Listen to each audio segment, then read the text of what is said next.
911, where's your emergency? I called over at the sheriff's department, and they just gave me the runaround.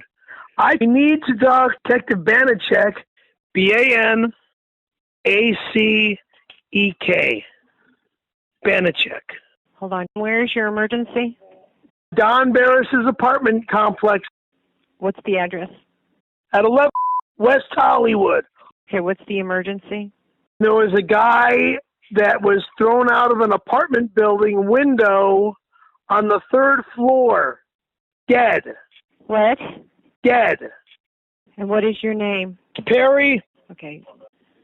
I'm thinking it could be a faggot crime. It could be a bad drug deal. It could be a gay deal. Or it could be a fight with the manager. These are my thoughts. Okay.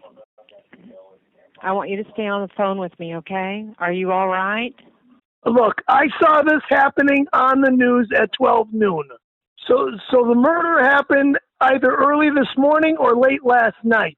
Barris threw somebody out the window. It's either his apartment manager or the faggots. Those tight faggots. Okay, where are you? In my apartment. Okay, do you, is there any reason that you were so angry? Look, I've known the guy for 26 years. He's got a temper that is way stronger than my temper. And I could just picture him going off on somebody and throwing him out a window. I mean, he almost killed me several times for the amount of years that I've known him and for pissing me off. But, you know, thank God I'm still alive. I feared of being killed many times being around that guy. Okay. Hold on. I'm a detective. I was a DAP. What? A deputy auxiliary police officer. I can I can do an investigation on something like this and figure it out in no time. And I believe I have. Hold on. Hold on. Stay on the line with me, okay? Are you on any kind of medication? Guess what? Constantly. Why? Let me explain something to you. You don't know shit about detective work. I do. All right? And I'll tell you something about Don. I know Don. He's a maniac. He cannot control his temper. He's obnoxious beyond belief, and he treats people like shit. Okay. You don't want to hurt yourself, do you? By doing an act like this, that automatically ends the big three, as well as Windy City Heat 2. You're not sitting by a gun, are you? Fuck no! Are you fucking crazy? And I'm going to tell you something else. I'm listening. I don't believe this is the first murder Don has committed. This is the first time he got caught.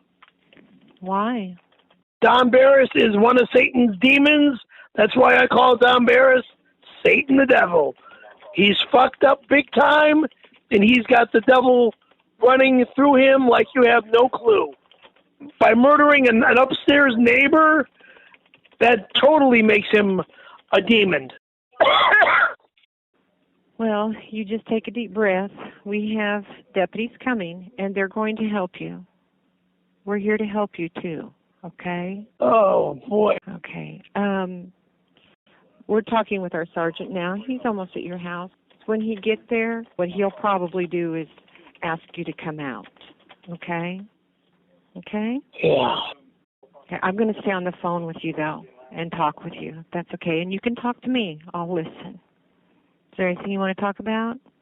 I answered an ad in Penny Saver to do some extra work. Okay. I went to this Total Eclipse Production Studios in Studio City.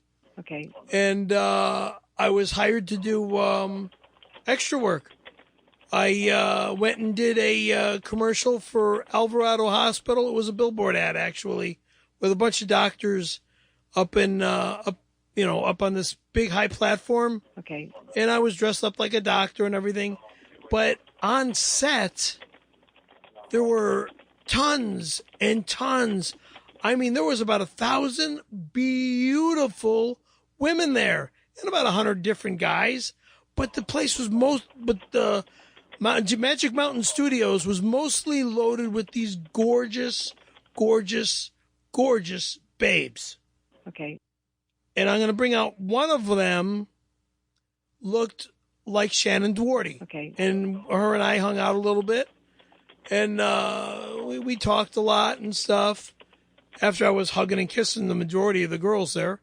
But I'm listening. at the end of the shoot, she goes, how do I get back to L.A.? And I says, well, follow me. So she's following me up on the freeway, and I pulled over to ask her if she knows her way all the way home from where we're at. So she says yes. But after she said yes, I dipped my head in her window and to give her a goodnight kiss on the cheek or whatever. Okay. And she felt scared, and she pulled her head away from me over to the passenger seat area, and I backed off when she did that. And then I get a phone call the next morning. I apologize by, dipping my head in the car, and I says, I'm sorry, and have a good night and get home safe. So I get a phone call the next morning by gay boy Randy Callahan. Okay. And he tells me to come into the office, that he's got a job for me. Okay. So I go into the office, and I asked him if he wanted me to detail his car, if he wanted me to do his files or anything. And Heidi's the front desk girl, real pretty girl. But there was no interruptions with Heidi. But anyway. Okay. And he's got his door shut, and we're in the office to where nobody can come in. Okay. And he stares at my crotch. I'm listening. And I looked at him and I says, no way. No way. And he goes, no way what? And I says, well, it looks like you want me to suck your dick or you want to suck mine. Okay. And he says, well, I can have you working with Christina Applegate either tomorrow or the next day or by the end of the week. I don't remember. It was like within the week. I can have you working with Christina Applegate on a film called Tehachapi. Okay. And then he says, he goes, if you don't want to blow me, I blow you and you jerk me off. Okay. And you'll be working with Christina Applegate and I'll let you meet her and everything. So I says, well, all right. And I let him give me a blowjob. Okay. And then I whacked his little wee-wee.